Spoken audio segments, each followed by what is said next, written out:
আজকে ছাদে চলে আসলাম, তো আপনাদের সাথে কিছু কথা শেয়ার করব। আচ্ছা, আপনি কত বছর বাঁচবেন?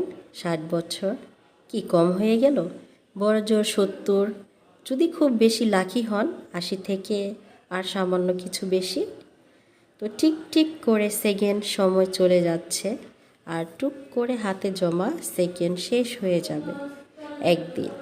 একজন মানুষের কাছে যখন কয়েকশো কোটি টাকা থাকে, তখন তাকে টাকার বিলাসিতা মানায়।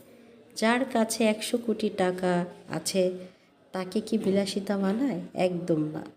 আপনার আয়ু যদি 1000 বছর হতো, তাহলেই সময়ের বিলাসিতা মানাতো। তবে অল্প আয়ুতে মন খারাপ, কষ্ট, পচা ব্যাপার সেপার নিয়ে মনের কষ্টগুলো কই?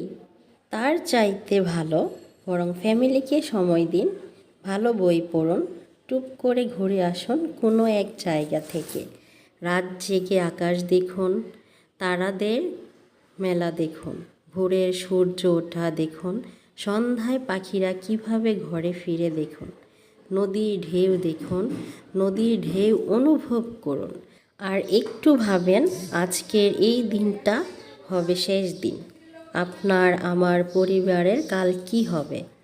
অবশ্যই আল্লাহ দেখবে। নিজেদের পরিবার আর এত সময় তা কি হবে? তো আসুন আমরা সবাই নিজেদের ধর্ম পালনের মধ্যে সময় ব্যয় করি।